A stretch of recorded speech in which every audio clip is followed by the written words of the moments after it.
Order generate किया, उसके बाद यहाँ पे शिपमेंट का एक ऑप्शन होता है, जैसे कि इस ऑप्शन पे ऑटोमेटिकली नेक्स्ट करने के बाद ऑर्डर से यहाँ पे ऑटोमेटिकली इस शिपमेंट वाले ऑप्शन पे सिस्टम आपको जंप कर देगा।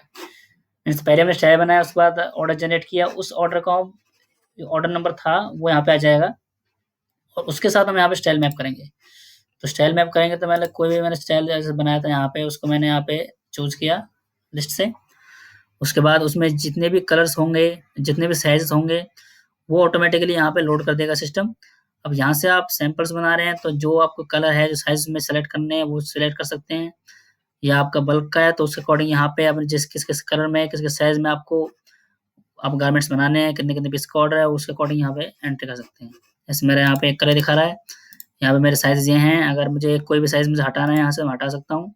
अप्लाई करूँगा उसके बाद यहाँ से वो जो साइज है मैंने सिलेक्शन से हटाया तो वो यहाँ से रिमूव हो जाएगा, और जो अदर साइजेस हैं, रिमेनिंग साइज जो हैं वो सारे यहाँ पे आपको शो करेगा सिस्टम। उसके बाद यहाँ पे आप उसकी क्वांटिटी यहाँ पे डाल सकते हैं, उसका रेट क्या होगा वो रेट डाल सकते हैं यहाँ पे। जैसे हट गया यहाँ पे, मान लो अगर मुझे 20 पीस का ऑर्डर है, मुझे अगर सेम क्वांटिटी सेम साइज में है, सारे साइज में सेम क्वांटिटी है तो आप इसको फिल कर सकते हैं, और अगर आप डिफरेंट क्वांटिटी है तो आप डिफरेंट मैनुअली यहाँ पे डाल सकते हैं। उसका रेट यहाँ पे आप डाल सकते हैं, पर प्राइस पर यूनिट, इसका मतलब गारमेंट का रेट क्या है वो डाल सकते हैं यहाँ से। इसका डिलीवरी डेट क्या है वो डालेंगे यहाँ से। उसके बाद यहाँ पे एक अजॉर्ट का ऑप्शन होता है, ये डाल सकते हैं। अजॉर्ट से क्या होता है कि जब भी मान लो आपका ये स्टाइल है, इसकी ऑर्डर एंट्री एक बार होनी है, ऑर्डर हमें एक डेट को मिला है, इसकी जो प्रोडक्शन होगी वो भी साथ में होगी, परचेसिंग होनी है वो साथ में होनी है, बट इसकी जो शिपमेंट जाएगी वो डिफरेंट डेट्स में होगी। तो यहाँ से आप उसके अकॉर्डिंग नए अपने अपने अजॉर्ट 1 डालेंगे, इसमें आपकी पहली शिपमेंट जाएगी, दूसरा एंट्री डालेंगे उसमें अजॉर्ट 2 में डालेंगे, इसके आपके जो बैलेंस पेज होंगे उसमें जाएंगे। उसके अकॉर्डिंग यहाँ पे आप डेट भी मॉडिफाई कर लेंगे। सारी यहाँ पे चूज करने के बाद फिर से यहाँ पे डिटेल सारे फिल करके उसके बाद उसको सेव कर देंगे। यहाँ से आप सेव करने के बाद यहाँ पे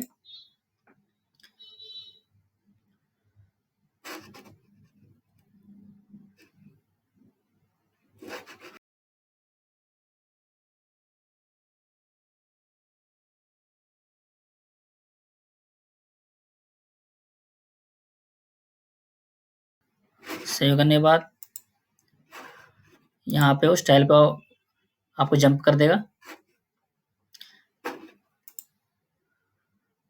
स्टाइल जंप करने के बाद यहाँ पे कुछ ऑप्शंस होते हैं जो आपको दिख रहे हैं, जैसे ग्रीन में भी आ रहे हैं, कुछ रेड में आ रहे हैं। तो इनका मतलब ये होता है, ये इंडिकेशन होता है आपका कि आपने क्या किया, इसमें क्या है क्या नहीं किया है। जैसे कि अगर आपने किसी में कुछ छेड़ा नहीं है, कुछ काम नहीं किया, कंपोनेंट दिखा रहा है रेड में, तो रेड का मतलब ये है कि अभी आपने इसमें कुछ एंट्री की नहीं है, कोई डिटेल फिल की नहीं इस ऑप्शन में। और जिसमें ग्रीन हो चुका है, इसका मतलब ये है कि आपने कुछ ना कुछ इसमें आपने एंट्री कर दी है, तभी वहां पे ग्रीन दिखा रहा है। तो जैसे स्टाइल पे आप क्लिक करेंगे तो स्टाइल से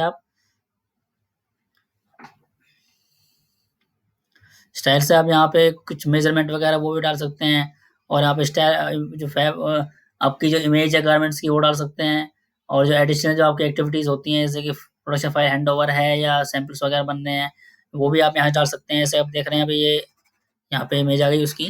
उसके बाद यहाँ पे इंस्ट्रक्शन वगैरह भी डाल सकते हैं, अब यहाँ से ऐड करके अप्रूवल से यहाँ से ये प्रोडक्शन फाइल हैंडओवर ले रखी है, और कोई एडिशनल एक्टिविटी डालनी है तो वो डाल सकते हैं। उसके बाद आपको सेव कर देना है उसको। चेकलिस्ट है, मेजरमेंट वगैरह काफी ऑप्शंस होते हैं जिनको आप फॉलो करेंगे यहाँ पे ऐड कर सकते हैं।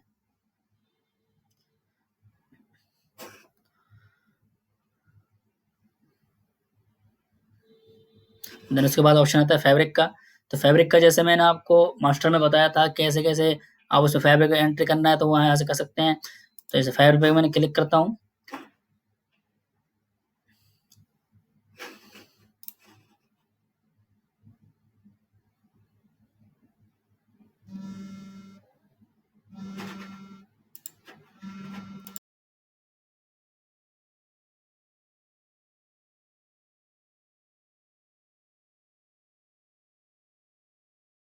है तो फैब्रिक का ऑप्शन है, यहाँ पे आप जाओगे, यहाँ पे जब नई एंट्री करोगे तो ऐड का ऑप्शन आएगा।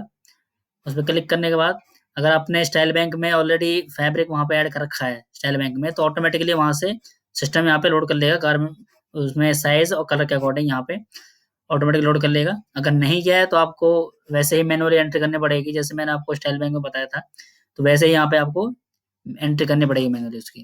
जब आपकी एंट्री हो जाएगी तो उसके बाद सेव कर देना है यहाँ से। अगर आपकी एंट्री हुई पड़ी है तो यहाँ पे ऑटोमेटिक आपको सिस्टम दिखा देगा, देन उसको अपडेट कर देना है बस। उसके बाद यहाँ से लिस्ट करना है फैब्रिक एंट्री करने के बाद। उसके बाद यहाँ पे ट्रिम्स का ऑप्शन आएगा। यहाँ से आप ट्रिम्स डालेंगे, जैसे मैंने बताया था आपको ट्रिम्स कैसे डालनी है। अगर आप ऑलरेडी एंटर कर चुके हैं स्टाइल बैंक में तो ऑटोमेटिकली वहीं से उठा लेगा। आपको नई कोई ट्रिम्स डालनी है, ट्रिम्स यहाँ से डाल सकते हैं। उसके बाद यहाँ पे फैब्रिक दूसरा ऑप्शन आता है फैब्रिक का। इसमें क्या होता है, जो आपने आइटम बनवाया था, जो चूज किया हुआ है इसमें गारमेंट के लिए, वो उसे प्लानिंग क्या की है उसने फैब्रिक डिपार्टमेंट ने, उसके अकॉर्डिंग यहाँ पे सिस्टम लोड कर लेगा। जैसे कि इसमें आप देख सकते हैं कि प्रिंटिंग सिस्टम ऑटोमेटिकली लोड कर रहा है। इट मीन्स इसका जो मास्टर है वो वहाँ पे प्रिंटिंग का प्रोग्राम डाला हुआ है, इसलिए सिस्टम ने यहाँ पे वो कर लिया है। तो ऐसे यहाँ पे आपको बस इसको, जैसे आप इस पर क्लिक करोगे फैब्रिक वाले ऑप्शन पे, तो यहाँ पे इसको सेव कर देना है यहाँ से, और इसको लिस्ट कर देना है फिर यहाँ से जाने के बाद आप यहाँ से एक ऑप्शन आएगा बॉम्ब का। इस बॉम्ब पे क्लिक करेंगे तो यहाँ पे आपको सिस्टम दिखाएगा कि क्या क्या इसमें आइटम पड़े हुए हैं, किस किस का रेट पड़ा हो, आप अप्रूव्ड है क्या, किस किस के पीओ कटे हुए हैं। तो कोई आइटम ऐसा है कि जो आपको परचेज नहीं करना है, वो डायरेक्ट बायर से आएगा, जिसकी आपको पेमेंट नहीं करनी है, बट आपको उसको अपने प्रोडक्शन में एंटर दिखानी है कि हाँ बस कितना है और कितना हमने इशू कर दिया है। तो यहाँ पे आप CSP का ऑप्शन आता है एक, उस पर क्लिक कर देंगे इंडिविजुअल आइटम के लिए, जितने भी आइटम्स है सब पे ऐसे कर सकते हैं आप, then उसके बाद सेव कर देंगे। तो इसका फायदा ये होगा, जब परचेज डिपार्टमेंट इसकी एंट्री करेगा, उसके पास कोई बिल चलाना आएगा, तो उसके बाद वो अपनी रिसीविंग कर सकता है विदाउट पीओ, और उसको आगे इशू कर सकता है प्रोडक्शन में। तो यहाँ से आप डिफाइन कर सकते हैं अपना CSP आइटम, और देख सकते हैं किस आइटम का बजट डला है, किसका पीओ डला है, किस किसका नहीं डला हुआ है। उसके बाद प्रोसेस का ऑप्शन आता है। यहाँ से आप इस स्टाइल में टोटल कितने प्रोसेस हैं वो यहाँ पे डिफाइन कर सकते हैं, जैसे कटिंग, स्टिचिंग, पैकिंग।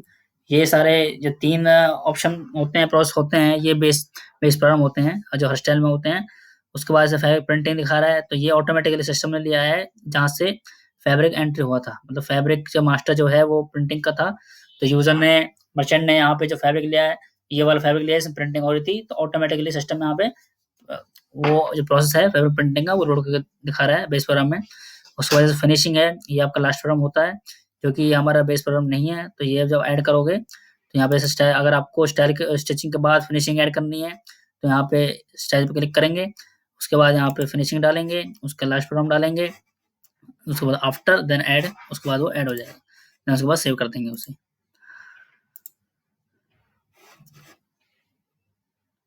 तो उसके बाद यहाँ पे ऑप्शन आएगा बजट का, यहाँ से आप बजट डाल सकते हैं, जैसे यहाँ पे ऐड करने लिखा रहा है। अब यहाँ पे आप देख सकते हैं कुछ आइटम्स है जिनका ऑटोमेटिकली रेट पहले से आ रहा है। ये रेट जो लास्ट एंट्री जो यूजर ने की है किसी ने भी इस आइटम के अगेंस्ट, वो ही रेट ऑटोमेटिकली सिस्टम में आप पिक करके दिखाता है आपको। तो आप यहाँ से रेट अमेंड भी कर सकते हैं। अगर कोई आइटम ऐसा है जिसका रेट नहीं आ रहा है तो आप यहाँ से रेट डाल सकते हैं।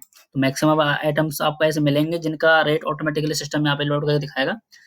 अगर आपको अमेंड करना है तो यहाँ से चेंजेस कर सकते हैं, उसमें नहीं करना है तो आगे आप नेक्स्ट स्टेप पे आएंगे वर्क फ्लो पे। यहाँ पे जितने भी आप यहाँ पे डिफाइन किए हैं कि इसमें आपके गारमेंट बनने में क्या क्या प्रोसेस होंगे, फैब्रिक से लेके कट टू पैक तक, वो सारे यहाँ पे आपने जो आप डिफाइन किए थे वो यहाँ पे आप उसका बैठ डालना है कि फैब्रिक प्रिंटिंग का क्या रेट होगा, किस रेट से फैब्रिक प्रिंटिंग होगी। जो रेट आप यहाँ पे डिफाइन करेंगे और यूजर जब पीओ उसका बनाएगा, तो ये जो रेट होगा उससे अगर यूजर आगे एक पैसा भी अगर बढ़ाने की कोशिश करेगा, रेट को इंक्रीज करने की कोशिश करेगा, तो सिस्टम वहाँ पे यूजर को अलाउ नहीं करेगा। उससे रेट, उस रेट से कम का उपयोग कर सकता है, बट उससे ज्यादा का नहीं। अगर उसको रेट बढ़वाना है तो आपसे मर्चेंट से डिस्कस करेगा पहले, उसके बाद मर्चेंट वहां से रेट बढ़ाएगा, फिर उसके बाद वो आगे उसके अकॉर्डिंग उपयोग कर सकता है। तो यहाँ से आप फैब्रिक प्रिंटिंग का रेट डाल सकते हैं, बजट डाल सकते हैं, कटिंग का रेट है, स्टिचिंग का, फिनिशिंग का, तो सबके यहाँ पे आप रेट डिफाइन कर सकते हैं। उसके बाद यहाँ पे कमर्शियल है, मतलब ओवरहेड्स जानने हैं। ये आपका है ओवरहेड्स ऑर्डर वैल्यू, मतलब ऑर्डर की वैल्यू उसके अकॉर्डिंग लेगा यहाँ से। उसके बाद शिपमेंट वैल्यू जो होगी, मतलब जो शिपमेंट जितने जितने पीस की शिपमेंट जाएगी उसके अकॉर्डिंग यहाँ पर रिफ्लेक्ट करेगा ये। समरी पे आपको टोटल दिखा देगा कि टोटल बॉम्ब में कितना है आपका है, इसमें टोटल कॉस्ट कितनी बैठेगी आपके वर्कफ्लो में। अगर आपने प्राइस डाल रखे हैं तो टोटल प्राइस कितना बैठेगा इसका वर्कफ्लो का, कमर्शियल कितना है, तो टोटल इसमें आपका कॉस्ट दिखा देगा INR में इतना है। और यहाँ पे आपका टोटल वैल्यू आ रही है, तो ये हो गया आपकी सेल प्राइस। तो यहाँ से आपका दिखा देगा और ये सेव कर देना फिर यहाँ से। उसके बाद लिस्ट किया हमने।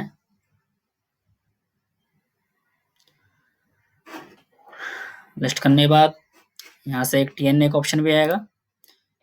कोई भी जब पीओ कटेगा आगे, चाहे वो परचेसिंग का हो, प्रोसेस का हो, तो उसके लिए 2 चीज़ें सिस्टम मैंडेटरी फ़ील्ड रखता है यहाँ पे। हमने 2 चीज़ मैंडेटरी कर रखी हैं, एक तो उसका बजट डलना मैंडेटरी है, दूसरा उसका TNA।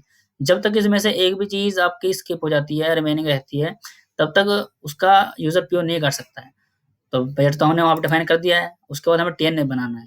तो TNA में क्या होगा, आपका जो एलिमेंट्स हैं, इसमें जो TNA होता है वो एलिमेंट बेस्ड होता है। मीन्स इसमें ऐसे कि फैब्रिक, ट्रिम्स, प्रोसेस जो आपने डिफाइन किए हुए हैं वो ही आते हैं इसमें। तो उनके आप यहाँ से ये ऑटोमेटिकली यहाँ पे होके आ जाएंगे। जो आपने स्टाइल में एडिशनल एक्टिविटी डाली थी वो भी लोड होके आ जाएंगी। आप यहाँ से उसका टेन मैप कर सकते हैं, शेड्यूल मैप कर सकते हैं, उसका टास्क कौन है यहाँ से डाल सकते हैं। यहाँ पे जितने भी आइटम्स थे वो सब लोड हो गए यहाँ पे आके। तो इसका फायदा ये होता है कि जब जब भी यूज मैनेजमेंट को कब देखना हो कि ये स्टाइल है, उसमें क्या-क्या आइटम्स हैं जो आ चुके हैं, क्या-क्या पीओ कट गए हैं, किस-किस के अभी बैलेंस हैं, तो इंडिविजुअली हर आइटम का देख सकता है। इसका फायदा ये होता है कि ये ऑटोमेटिकली इसकी जो एक्टिविटी है वो स्टार्ट होती है। एक्टिविटी स्टार्ट मीन्स जब इसका पीओ कटेगा आइटम का, जिस दिन पीओ कटेगा उस दिन ही ऑटोमेटिकली इसकी एक्टिविटी स्टार्ट हो जाएगी। और जैसे ही वो वहाँ से सारी रिसीविंग हो जाती है तो ऑटोमेटिकली ये इसकी जो एक्टिविटी है, टास्क है, वो ऑटोमेटिकली वो क्लोज हो जाता है। तो इसको मैनुअली ना तो ओपन करने की जरूरत है, ना ही क्लोज करने की जरूरत है। ऑटोमेटिकली अपना स्टार्ट भी होता है, ऑटोमेटिकली एंड भी हो जाता है, और वो होता है ट्रांजेक्शन के बेस पे। तो यहाँ से अपने शेड्यूल कर देंगे सबको, देन उसके बाद सेव कर देंगे उसे।